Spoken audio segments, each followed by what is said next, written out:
네, 안녕하세요. 오늘은 이재명과 친중 카르텔이 끝장날 수밖에 없는 이유를 좀 짚어보겠습니다. 한국의 종중 카르텔은 미국, 중국 사랑의 부산물입니다. 그런데 미국 쪽 사정이 바뀌고 전체 글로벌 구도가 바뀌었기 때문에 사실 이들의 생명은 끝났어요. 저들은 따지고 보면 천안문 1989년에서부터 2018년, 대개 한 30년 정도가 저들의 세월이었습니다. 오늘 그것을 좀 차분하게 짚어보도록 하겠습니다. 저는 절에는 안 다니지만 이 이야기는 유명한 얘기거든요. 과거는 이미 지나갔고 미래는 아직 오지 않았다. 과거사 이멸, 미래 복미지. 근데 저는 이게 불경스러워서 그런지, 불경해서 혹은 좀 발칙해서 그런지 자꾸 이거가 어떻게 읽히냐면, 과거를 지배해온 괴물은 죽었는데 그림자와 메아리는 아직도 맹위를 떨치고 있다. 아직도 새로운 것, 그러니까 제대로 된 진실된 그 법도는 아직 드러나지 않고 있다. 이렇게 자꾸 저는 그렇게 자꾸 착각이 들어요. 이 글을 읽을 때마다. 이거 한자는 제가 쓴 겁니다. 과거 괴물, 이멸진, 영양상미, 진맹위. 이건 제가 억지로 한번 한문을 만들어 본 거고요. 이 얘기를 왜 하냐. 이재명과 종중 카르텔은 부산물이에요. 이들이 아무리 막강한 것 같이 보여도 그 뿌리는 미국의 중국 사랑에 있습니다. 그리고 미국의 중국 사랑이 끝났어요. 그러니까 이미 이건 생명이 다한. 그런데도 불구하고 앞에서 말씀드린 대로 그림자와 메아리가 살아서, 그 울부짖음의 메아리가 살아서 우리를 아직도 지배하고 있는 이런 상태죠. 이를 두고 이제 군사지정학에서는 이렇게 말합니다. 한국-중국 관계는 미국-중국 관계의 부분집합이다. 이거는 이제 VOA에서 한미경제연구소 스캇 스나이더가 이런 얘기를 해왔었어요. 직접 한번 들어보시죠. Mr. Snyder, you talked about how U.S.-South Korea relationship is a subset of U.S.-China relationship. What kind of attitude do you think President Trump wants South Korea to have against China? And should things like that incident happen again under President Trump's watch? Will President Trump this time go out to rescue and help South Korea more than last time it happened? Well, broadly speaking, I think not only Trump, but probably the American foreign policy establishment wants and expects South Korea to maintain an alignment with the United States vis-a-vis China. However, the fact that China is a focus means that South Korea can find ways to volunteer to help by looking at the issues in the U.S.-China relationship. And so I think increasingly that is going to be one of the keys that South Korean leaders are going to want to have in their back pocket as they think about approaching the White House. 예, 그러니까 이제 미중 관계가 미칠 듯한 사랑, 미국이 미칠 듯한 중국 사랑에 빠져 있는 상태에서는 미국이 한국에 대해서도 중국 사랑을 하도록 유도를 하고 한국에 대해서도 북한 사랑을 하도록 유도하고 이런 구도가 나오는 거예요, 이게. 그게 지난 한 1989년에서 2018년까지 거의 30년이 그렇게 이제 된 거죠. 그래서 그 한미 관계는 미중 관계의 부분집합이다. 이거 무서운 얘기입니다. 무서운 얘기인데 이거 우리가 기분 나빠도 어쩔 수가 없어요. 예, 생겨 먹은 게 그렇습니다. 한반도의 존재 조건이 그렇습니다. 군사지리적으로 이게 너무나 민감한 지역이라서 그렇습니다. 최소한 2000여 년 전 한사군 때부터 그렇습니다. 이는 이제 햇볕 정책만 보아도 알 수 있습니다. 한국의 북한에 대한 햇볕 정책, 그러니까 한국의 북한에 대한 햇볕 정책, 대북 정책은 미국의 중국에 대한 엮임 정책이라고 제가 번역했어요. 엮이다. 관계를 맺어서 엮이는 engagement policy. 이것의 응용 버전입니다. 똑같아요, 구조가. 보세요. 한국의 북한에 대한 햇볕 정책의 본질을 딱 한 문장으로 요약하면 이렇게 되죠. 북한 전체주의 체제의 잔혹함에 신경 쓰지 말고 북한에 대한 지원과 북한과의 교류를 확대한다. 이게 햇볕 정책의 멘탈이죠. 북한이 그 안에서 얼마나 사람을 잡아 죽이든 얼마나 그걸 주민을 노예로 만들든 신경 쓰지 말고 북한과의 교류를 확대한다. 이 미국의 중국에 대한 엮임 정책, 인게이지먼트 팔리시 역시 똑같습니다. 본질이. 이건 제 말이 아닙니다. 학자들의 용어예요. 중국의 잔혹한 인권 탄압과 일당 독재에 신경 쓰지 말고 중국과의 교역 및 경제 협력을 확대한다. 이것이 이제 대개 1994년부터 확실하게 미국을 지배한, 실제로는 1989년부터 지배하기 시작한 미중 정책, 역김 정책, 인게이지먼트 팔리시의 본질이에요.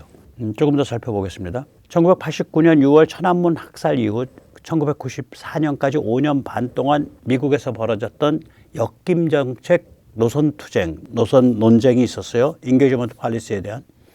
거기에 대한 논문 한 구절을 소개합니다. 논문의 링크는 설명란에 있습니다. 1989년 천안문 학살 이후 1994년 클린턴의 변심까지 미국에서는 중국에 대한 최혜국 대우 MFN에 대해서 두 개의 관점이 대립했었다. 하나는 중국의 인권 상황이 개선되지 않으면 최혜국 대우를 취소해야 한다라는 입장이다. 이 노선을 대결 정책 노선, confrontation approach라 부른다. 다른 하나는 대중교육과 중국의 인권 상황을 완전히 별개의 이슈로 다뤄야 한다. 중국의 인권이 개판이든 말든 교육은 계속 확대해야 된다라는 입장이다. 이를 역김 정책 노선, 인게이지먼트 어프로치라 부른다. 이것이 1989년부터 실제로 미국을 지배했고 더 이상 건드릴 수 없는 원칙이 된 게 클린턴이 이 노선으로 변심을 했어요. 집권하자마자 1994년에. 예. 오늘과 같은 이야기를 쭉 좀 살펴보도록 하겠습니다. 먼저 세넷 탈출 자유 구독료 부탁 말씀 올립니다. 아시다시피 세넷 탈출은 광고가 잘 붙지 않습니다. 붙더라도 천천히 붙는 경향이 있습니다. 도와주시면 보다 좋은 컨텐츠로 찾아뵙는데 커다란 힘이 되겠습니다. 감사합니다. 공명선거 전국연합 많이들 가입해 주시기 바랍니다. 따따따123korea.kr입니다. 공명선거를 위한 제도 개선을 선관위와 국힘에 압박을 하고 동시에 참관 감시 운동 펼치고 그리고 조직이 이제 남으면 그 조직이 계속 발전해서 헌법 투쟁이라든지 국회 독재를 억제하는 투쟁에 나서고자 합니다. 그리고 이번 금요일 날 11시 30분 삼각지역 5번 출구 권영세 의원에게 사랑의 매를 좀 드리려고 합니다. 지금 뭐 되도 않는 세종시로 국회를 옮기자 말자 이런 개소리인지 헛소리인지 하지 마시고 사전투표의 위험성과 취약성을 조금이라도 개선하기 위한 그런 그 실천에 나서야 한다. 그게 당신이 비대위원장 명함을 찬 그 최소한의 그 의무다. 뭐 이런 이야기를 좀 가르쳐 주려고 갑니다. 다시 말합니다. 햇볕 정책은 DJ의 발명품이 아닙니다. 이미 YS 정부에서 햇볕 정책이라는 구호가 나왔었습니다. 그럼 YS가 발명한 거냐? 아닙니다. 햇볕 정책은 미국의 대중 역김 정책, 인게이지먼트 팔리시를 대북 버전으로 바꾼 응용 버전입니다. 당시 미국의 CIA조차 1990년대 말에 이 한국에 나와 있는 미국 CIA 이 사람들이 뭐라고 떠들었냐? DJ 햇볕 정책에 대해 환호했었습니다. 좋아. 우리 미국의 대중 역김 정책, 인게이지먼트 팔리시를 잘 본받아서 하고 있는 거야? 미국 CIA조차 그랬어요, 그 당시에. 지금 25년 전에. 예. 직접 가서 말을 들었던 사람들로부터 제가 전해 들은 겁니다. 다시 오늘 이야기 첫 대목에서 말씀드렸던 명제로 돌아가야 합니다. 미국의 한반도 정책은 미국의 대중 정책의 부분 집합이다. 이 명제에서 두 개의 추가 명제가 도출됩니다. 앞에서 잠깐 살펴봤죠. 기본 명제는 한미 관계는 미국의 대중 정책의 부분 집합이다. 여기서 도출되는 명제 첫 번째, 미국의 대중 정책은 한국의 대중 정책의 교과서이다. 다시 말하자면 미국이 중국 사랑으로 넘어가면 한국도 중국 사랑을 하게 돼요. 그렇게 된다고요. 도출 명제 2는 뭐냐면 미국의 대중 정책은 한국의 대북 정책의 원본이다. 다시 말하자면 미국이 중국 사랑을 하는 정책을 하니까 한국서는 햇볕 정책이 나와요. 이런 관계가 있는 거예요, 이게. 제가 이것 때문에 인생에서 굉장히 혼란을 겪었죠. 저는 뭐 미국, 그럼 자유민주주의 뭐 이런 걸로 생각을 하고 있었는데, 실제로는 일어난 일은 뭐냐. 제가 이제 막스 레닌주의 운동, 저는 종북은 한 적이 없어요. 그걸 그만하겠다 집어치운 게 88년인데. 그러고 나서 분위기가 뭐 사회 주류가 중국 사랑으로 가고 햇볕으로 가니까 이걸 어떻게 해석해야 돼? 이제 이렇게 되는 거죠. 그럼 우리는 이제 미국의 안배한 대로 살아가는 피동적 존재이냐? 아닙니다. 이 명제들은 한국이 살아가는 환경 조건에 대한 거예요. 한국이 살아가는 군사지정학적 지형, 지오폴리티컬 토폴로지에 대한 겁니다. 이를 얼마나 깊게 통찰해서 잘 활용해서 번영할 수 있는가라는 이슈는 온전히 우리 자신의 몫입니다. 예를 들어서 우리는 1945년 8월에 미국 영향권에 놓이게 됐다라는 조건 위에 이제 조건 속에 살아가는 존재가 됐죠. 이건 군사지정학적 지형이에요. 우리가 살아가는. 그러나 이 지형이 있다 그래서 자동방으로 한미 군사동맹이 관철됐냐? 1953년에. 이 지형이 있다 그래서 자동방으로 자유민주주의가 확립된 거냐? 이 지형이 있다 그래서 자동방으로 우리가 한강의 기적을 이뤘냐? 천만의 만만의 말씀이죠.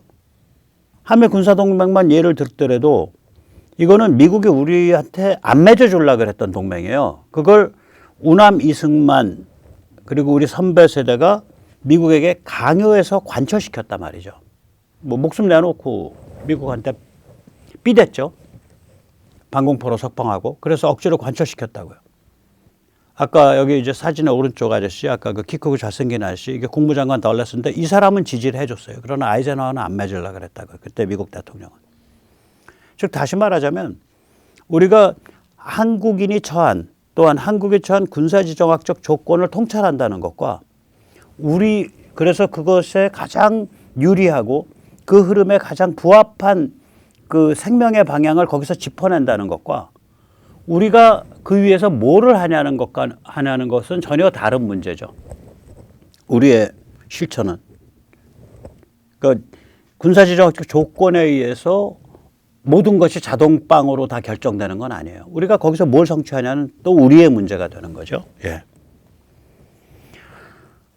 뿐만 아니죠. 어떤 정신적 지향, 어떠한 정신적 뿌리를 확립해 갈 것이냐. 이거는 군사지정학 조건 그 자체에서 정해지는 게 아니라 그 조건을 활용하고 이용해 가면서 우리가 선택하고 만들어 가는 거죠. 예를 들어서 통일신라는 세계 최고의 대승 화엄불교, 그리스 불교를 정신적 뿌리로 만들어냈어요. 이거는 이제 예를 들면 그 당은 선비라 그래가지고 몽골의 일족이거든요. 그러니까 선비와 투르크 사이의 투쟁, 그것이 이제 수당 시대의 기본 그 명제인데, 그러니까 7세기 뭐 이때 그런 군사지정학적 조건과 완전히 별개의 것으로서 우리는 대승화엄, 그리스 불교를 딱 보고 저거 흡수해서 우리의 정신적 뿌리로 삼아야겠어라고 우리가 선택해서 우리가 그걸 실천해낸 거죠. 똑같습니다. 여말 선초, 그러니까 고려 말 조선 초에 선배 세대는 성리학을 정치 철학으로 선택했어요. 왜냐? 성리학을 가지고 원과 명에 대한 정신적 독립성을 추구한 거예요. 이 망국기에서부터 일제시대에 걸쳐 선배 세대는 자유민주주의, 공화국, 세계시장, 프로테스탄티즘을 정신적 지향, 정신적 뿌리로 획득해냈다고요. 이거는 1904년 우남의 책 독립정신과 1919년 김이 독립선언문에서 이 같은 정신적 지향과 뿌리가 이미 명확히 드러납니다. 그래서 아까 말씀드린 다시 그 세 개의 명제로 돌아가 보죠. 기본 명제는 한미 관계는 미국의 대중정책의 부분집합이다. 예, 군사지정학적 조건이 그래요. 거기서부터 뭐가 도출되냐. 미국이 중국과 대립하면 한국도 중국과 대립하게 되고 미국이 중국과 사랑에 빠지면 한국도 중국과 사랑에 빠지게 돼요. 그렇게 유도된다고요. 우리가 미국과 워낙 타이트하게 엮여 있기 때문에. 또한 미국이 중국과 대립하면 중국의 꼬붕인 북한에 대해서도 우리도 강경 압박하게 되고 미국이 중국과 사랑에 빠지면 되도 않는 그 북한 도살자들한테 우리가 햇볕을 하게 돼요.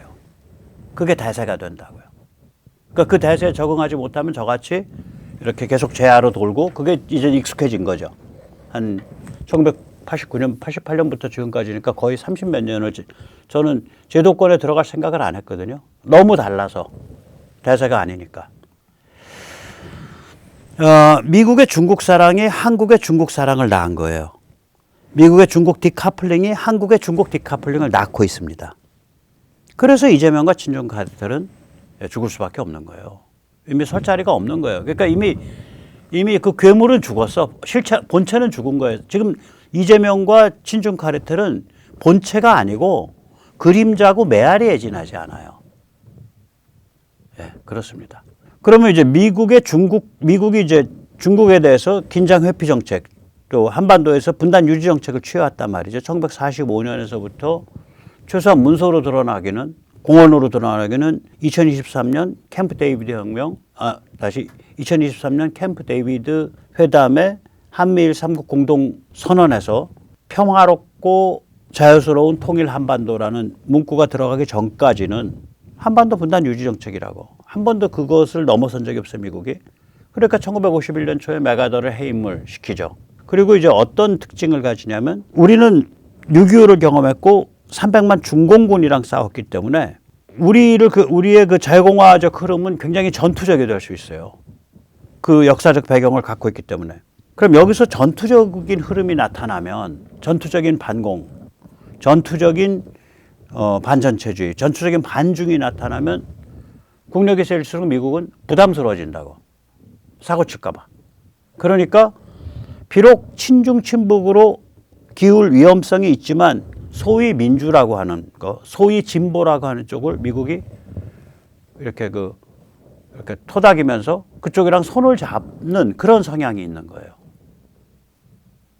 어저께 제가 비판한 조국혁신당의 김준형 같은 자가 그냥 무시로 그 계엄 직후에 그 필립 골드버그 주한미 대사 만나가지고 주한미 대사가 또 철딱서니 없이 나 윤석열 대통령 이번에 계엄 이해 못하겠다 뭐 이런 푸념을 하니까 그걸 나와가지고 또 떠버리고. 아니 김준형 같은 자는 나는 만나라 그래도 안 만나거든. 만나면은 혹시 저기 의원님 중국 간첩들 많이 아세요? 친하세요? 이렇게 물을 것 같은데, 그런 자를 만나서 노닥거리면서 있는 소리 없는 소리 다 하는 게 그게 미 국무부 떨거지들의 근성이에요. 상당수가. 그러다 쫓겨났잖아. 1월 7일 날. 그 필립 골드버그. 왜 그런 근성이 나오냐. 지난 몇십 년 동안 비록 친중 친북이 될 위험성이 있더라도 소위 민주, 소위 진보라는 그런 진영 사람들과 손을 잡고 그걸 다독여 왔단 말이죠. 그게 언제 1981년인가 12월 달에 그 DJ를 전두환 그 대통령이 그때 저기로 보냈을 때, 미국으로 보냈을 때, 그 달라스 공항 도착했을 때 그걸 영접을 나온 게 에드워드 케네디예요. 근데 그때 에드워드 케네디가 미국 민주당의 지배자예요, 사실상에. 예, 미국 민주당의 지배자였다고요. 그러니까 이게 이런 게 있는 거죠. 예, 그런 게 있는 겁니다. 이렇듯 미국의 대중 정책, 또 미국의 대중 전략이 이재명류, 깡통 진보, 친중 카르텔에게 유리하게 작동해왔던 거예요. 이재명은 이제 연조가 어려서 아니고 이재명류 그런 쪽 지도자들 언제까지? 2017년 말까지. 언제부터? 1989년부터 무려 30년 동안. 흑역사 30년입니다. 저들은 30년 흑역사에 기생한 부산물들이에요. 그런데 판이 뒤집힌 거예요. 2018년에서 2024년 사이 7년 동안 전환기가 있었어요. 판 뒤집히는. 그래서 완전히 뒤집힌 거예요. 이제 미국의 대중정책, 대중전략은 저들에게 지극히 불리한, 저들이 도저히 그 안에서 생존 번영할 수 없는 에코시스템을 만들어내고 있어요. 그래서 저들은 끝장날 수밖에 없어요. 무덤으로 갈 수밖에 없습니다. 자, 그럼 우리가 다시 한번 보죠. 1989년에서 2017년에 이르는 미중사랑 흑역사 30년을 한번 살펴보죠. 그런데 잠깐 여기서 미중사랑을 왜 1989년에 시작한 것이라고 너는 얘기하냐? 두 가지 이유 때문입니다. 우선 첫째, 1989년에 폴란드랑 이제 독일이 무너진 해예요. 공산체제가. 동구권 몰락에 이미 폴란드 독일이면 동구권에 1등, 2등이잖아. 그 규모로 보면. 그 몰락이 진행되어서 이미 소련을 더 이상 뭐 중국까지 동원해서 견제할 필요가 없어. 이제 중국의 쓰임새가 다 했어. 닉슨이 상정했던 중국의 쓰임새, 즉 소련을 포위하기 위한 그런 파트너로서의 중국, 그 쓰임새가 이미 생명을 다하고 있던 시대예요. 그런데 중국에 대해서 냉정해지는 게 아니라 그때부터 오히려 중국 사랑이 더 심해져. 그러니까 1989년을 제가 기점으로 삼는 거예요. 두 번째 이유, 1989년에 천안문 학살이 일어났다고요. 그러면 그런 종류의 끔찍한 일이 일어났으면 중국과 거리를 둬야 될 거 아니야. 그런데 바로 관계가 강화돼요. 그래서 1989년을 미칠 듯한 넋 빠진 중국 사랑이 시작한 해로 보는 거예요. 모든 흑역사, 모든 불장난 로맨스가 그러하듯 미중 사랑 1989년에서 30년 흑역사가 시작되기 앞서 깊게 눈이 맞는 시기가 18년 동안 선행합니다. 1971년에서 1989년까지. 눈길을 주고받으며 희롱하는 그러한 시기가 선행을 합니다.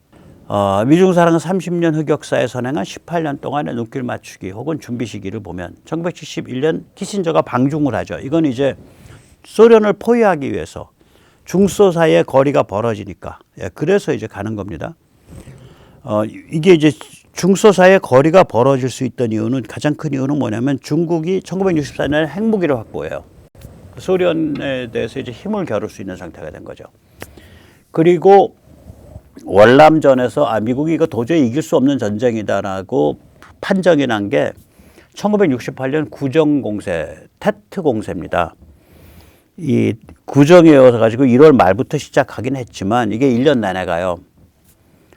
이 공세가 증명한 건 뭐냐면 그때 엄청 잡혀 죽어요. 뭐 거의 한 5, 6만 이상 잡혀 죽어요. 그러면 조직이 붕괴해야 될 거 아니야. 가담하는 자가 10만, 20만이 돼.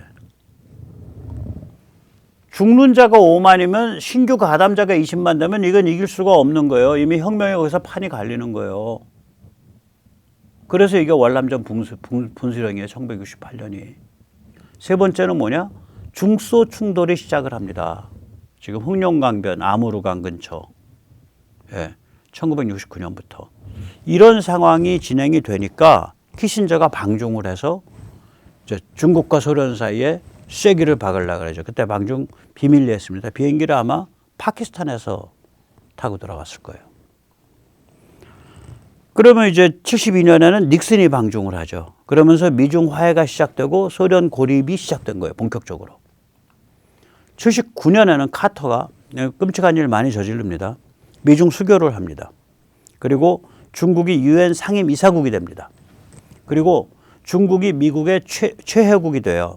무역 최혜국, 그러니까 Most Favored Nation, MFN이 되는데 이때 지금의 최혜국과 달라요. 중국의 인권 상황이나 기타 상황을 1년마다 검증을 해서 1년마다 갱신을 해요. Yearly Renewed. 그래서 제가 YR이라고 표현했어요. 그러면 그 1년이 되는 기산일이 언제냐? 매년 6월 3일입니다. 그래서 천안문 학살이 이거 직후에 난 거예요. 천안문 학살이 6월 9일쯤 되죠. 그러니까 천안문 학살 직전에 미국의 천안문 학살 89년 미국의 그 최애국 지위가 다시 1년 연장이 된단 말이죠. 6월 초에 6월 3일에 그 확정이 돼요. 그리고 나서 일주일 있다가 천안문 학살로 밟아버린 거예요. 탱크로 한 1, 2만 명. 끔찍한 일이죠. 그럼 그런 일이 일어났을 때 미국이 야 그럼 안 돼라고 했겠냐? 아닙니다. 아버지 부시 때인데 국가안보보좌관 스코크라프트 사진의 오른쪽 이 사람을 바로 7월에 그 등소평한테 보내요. 그래서 등소평한테 아유 괜찮아요. 우리 다 이해해. 이런 메시지를 줘요. 그래서 89년을 미칠 듯한 미국 사랑의 원년으로 보는 거예요. 그럼 71년에서 89년 사이는 그런 미칠 듯한 미국 사랑이 이제 시작되기 전까지 눈길 맞추고 뭐 약간의 키스하고 손 서로 만지고 이런 그 유혹이 서로 왔다 갔다 한 시기로 볼 수 있는 거죠. 자, 그러면 89년부터 여기까지 오는 과정에 대해서 그 미국인들이 좀 생각 있는 미국인들이 어떻게 반성하고 있는지 한 6곡지에 걸쳐 가지고 잠깐 살펴보겠습니다. 미국의 중국을 키워줬는데 어째 이 지경까지 왔냐 뭐 이런 반성을 해요. 직접 들어보시죠. 예. It can be very hard to imagine because basically since Tiananmen, Americans have been hand over fist trying to get into China, do anything, transfer all the necessary IP, offer all the technology voluntarily, invest insane amounts into places where it didn't look like a quick return was coming. How do you explain that? 네, 이 사람은 이제 이폭 타임스 편집위원 젠 제킬렉입니다. 이제 금방 물은 사람은. 예, 여기에 대해서 이제 대답을 하는 사람은 피에르 또치 미 의회 중국 문제 최고위원회 CECC라는 그런 조직이 있어요. 그 국장이 이제 답을 하는 거가 제가 한 5국지, 6국지 말씀드릴 텐데, 이 원죄가 언제 시작되는 거냐. 천안문 학살 직후 아버지 부시가 스코크래프트를 등소평한테 보내서 국가안보보좌관 면죄부를 준 게 원죄의 출발점이다. 이 얘기를 합니다. 네. 그리고 이걸 역김 정책, 아까 말씀드린 대로 인게이지먼트 팔리시라 그러는데 그 조치가 잘못된 거다. 이런 얘기를 합니다. 네. 돌이켜보면 역김 정책 노선 자체가 그릇됐다. 내가 근무하는 미의회 중국문제최고위원회 CECC 역시 이 오류에 대해서 제대로 맞서지 못했다. 이런 얘기로 시작을 해요. 들어보시죠. Well, that I think goes to the whole kind of mistake of engagement theory. And if you want to talk a little about the Congressional Executive Commission on China, how did we come about? Well, we came about. If you look at post Tiananmen, there was a realization that the regime was brutal. Our China's most favored nation status in terms of trade was up for annual review. It was they had to show that they were making improvements in human rights, and then it was reauthorized. Now, Bill Clinton, when he was candidate Bill Clinton, rightfully criticized George H.W. Bush. After Tiananmen and the massacre there, George H.W. Bush sent Brent Scowcroft to Beijing to reassure them that, okay, everything will be all right. And Clinton had that famous phrase, he's coddling butchers from Beijing to Baghdad. 예. 그러니까 이게 이제 1989년에 천안문 학살이 터졌는데, 그러고 나서 중국의 인권이나 민주주의가 개선되지 않으면 중국과 거리를 벌려야 돼라는 그런 중국에 대한 대립정책 노선이 한쪽에서는 주장이 되고, 아까도 말씀드렸듯이 다른 한쪽에서는 그 중국의 인권이나 민주주의랑 상관없이 중국과 교역을 확대해야 돼라는 역김 정책 노선이 인게이지먼트 팔리시가 나온단 말이죠. 이 얘기는 설왕설래하면서 치고받아요. 치고받는데 매번 인게이지먼트 팔리시, 역김 정책이 이겨요. 매번 이겨요. 심지어 이제 빌 클린턴인 경우에 1992년 대선 때는, 대선 전국에서는 후보죠. 그래서 그때 당선되는 거예요. 92년 11월에. 그때는 그 아버지 부시 보고, 당신 말이야, 베이징 등소평에서 바그다드 후세인까지 전 세계 그 악랄한 도살자들은 전부 그 앞에 가서 당신이 지금 알랑방구 끼고 있잖아. 이러고 비판을 해요. 네. 그런데 그러면 빌리 클린턴이 대통령이 되고 나서 무슨 짓 했냐. 고무신 완전히 거꾸로 돌려주는 변심을 합니다. 네. 살펴보시죠. 빌 클린턴 시대에 이제 지옥행 한인문 열차가 만들어져요. 이게 사실상 영구적 최애국 대우가 이때 시작되고, 빌 클린턴 시대에 중국에 대한 역김 정책이 이제 그 도전 불가능한 그런 정책으로 확립이 됩니다. 1994년에. 그래서 1989년에서 1994년 사이엔 비록 중국에 대한 역김 정책, 인게이지먼트 팔리시가 판판이 이기긴 했지만 그래도 매년 도전을 받아왔었는데 94년 이후로는 사실상 도전의 의미가 없는 상태가 돼요. 직접 들어보시죠. But then what happened in 1994, Bill Clinton delinked that annual review process and human rights and basically gave them permanent normal trade relation status. There were a number of voices that criticized that, including Chris Smith. He very presciently said that this is a mistake. We're mistaking the nature of the regime. Nancy Pelosi was another critic at that time. Anyway, over the decade of the 1990s, you had this lead up towards the PRC's accession to the World Trade Organization. 예, 그러니까 빌 클린턴이 92년도에 대선 후보일 때는 친중 정책을 엄청 비판하다가 93년도에 취임하고 나서 94년도부터는 완전히 고무신을 거꾸로 돌려신고 역김 정책을 이제 그러니까 중국의 인권이나 민주주의하고 중국에 대한 교역 확대는 전혀 다른 문제다. 인권과 민주주의가 아무리 망가지더라도 교역은 계속 확대한다. 이런 역김 정책으로 완전히 바꿔요. 우리 햇볕 정책이랑 똑같은 거죠. 그게 완전히 확립이 돼버려요. 그 다음엔 도전이 없어져. 그래서 이 1년마다 그 계속해서 그 1년마다 갱신되는 그 최애국 대우가 비록 형식은 남아요. 계속 1년마다 갱신이 되는데 그때는 아무 문제 없이 계속 갱신돼. 그 다음부터는. 그러다가 마침내 2000년에 영구적 파머넌트 최애국으로 바뀌어요. 그리고 2001년에 12월에는 미국이 중국을 WTO에 개도국주의로 가입시키는 데까지 이릅니다. 이런 흑역사가 있는 거죠. 아들 부시가 이제 공산 독재 국가를 WTO에 가입시킨 게 이게 이제 최대의 패착인데, 뭐 거기에 대해서 이제 이 피에르 토치 미 의회 중국 문제 최고위원회 CECC 국장이 아주 칼 같은 얘기를 합니다. 직접 들어보시죠. The PRC's accession to the World Trade Organization, which is, I think, in many ways how we really started to give up the store then.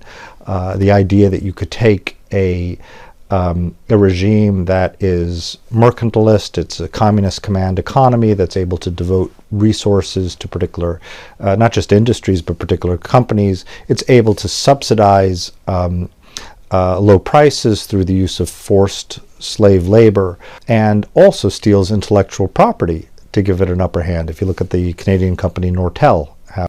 이 1990년대만 해도요. 노던 텔레콤이라 그러면 통신 장비 회사에서 잠깐만요. 빅4에 들어가죠.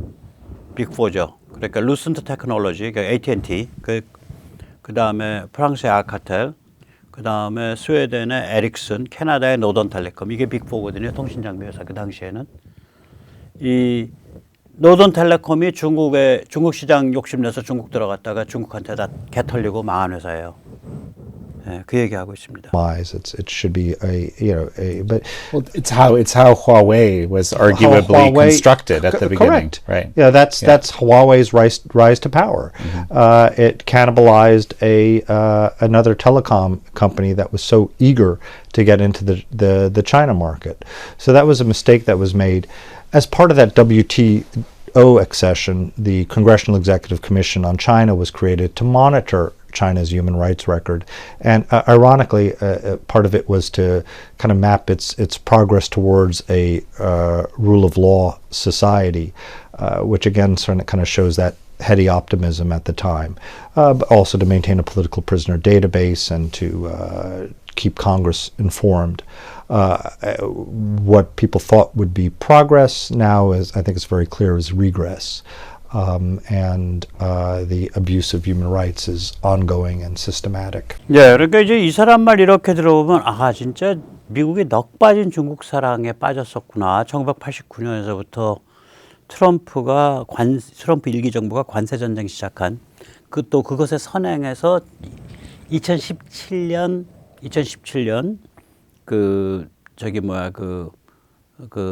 미국의 국가 안보 전략, National Security Strategy 보고서, 그게 4년인가 5년마다 나오는 거거든요. 그거에서 중국을 미국의 최대의 적으로 규정해요. 그거 나오기 전까지는 이게 완전히 개판이었었구나. 이걸 바로 이제 알 수가 있는 거죠. 예.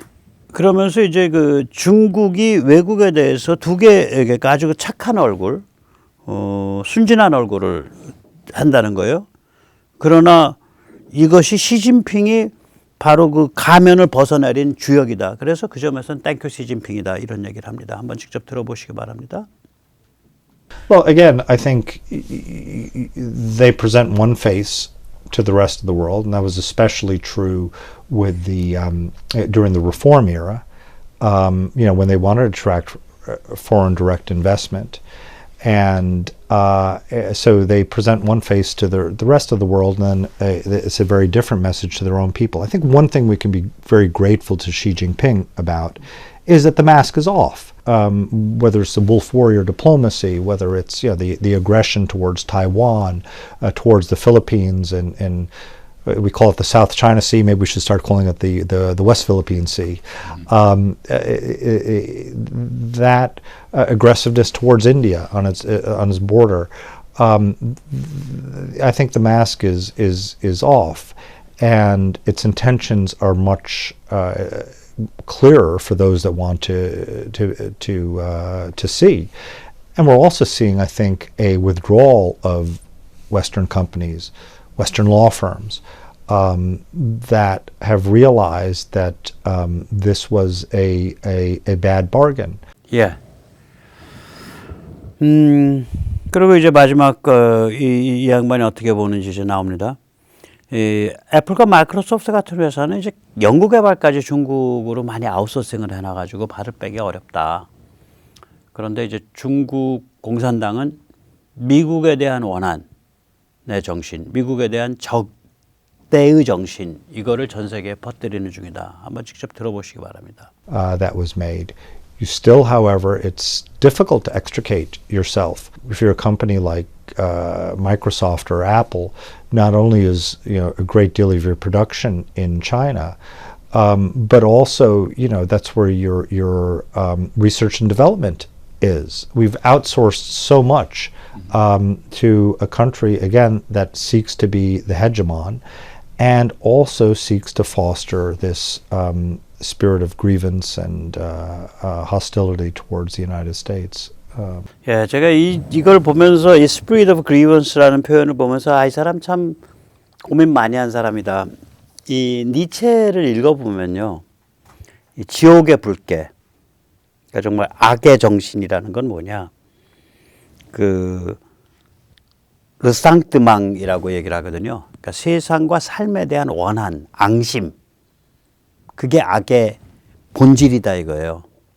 그럼 세상과 삶에 대한 원한과 앙심을 다른 말로 뭐라고 그럴 수 있냐? Spirit of grievance죠. 원한의 정신. 그 다음에 세계에 대한 적대의 정신, Spirit of hostility죠. 이분이 그 똑같은 얘기를 다른 표현을 니체가 르상뜨망이라고 표현한, 영어로 표현하면 resentment예요. 개탄, 원한 이런 뜻이죠. resentment 영어로는. 그러니까 이제 불어로 르상뜨망이라 그러는데 그 르상뜨망과 똑같은 뜻을 이 사람이 말을 만들어낸 거죠. 그러니까 고민 많이 한 사람이다. Spirit of grievance, Spirit of hostility. 네. 그런 생각이 듭니다. 예, 미국은 독사를 키웠어요. 2008년에 중국은 미 국채 6천억 달러를 보유해서 세계 최대의 대미 채권국 중 하나가 됐습니다. 2010년에 중국의 GDP는 미국에 이어 세계 2위 G2가 됐습니다. 그리고 한국은 미국의 독사 양육 정책과 발맞추어 중국이란 독사와 놀면서 우리 경제가 고도화됐죠. 그 덕분에 정신은 망가졌지만 그러면서 동시에 북한이란 독사를 또 키웠잖아요. 우리는. 그래서 1989년부터 2017년까지 이어진 30년 동안 이어진 한미 동행 독사놀이입니다. 이게 한국과 미국이 독사놀이를 한 거예요. 독사 키우기 놀이. 그 부산물이 바로 이재명류 친중 카르텔 깡통진보입니다.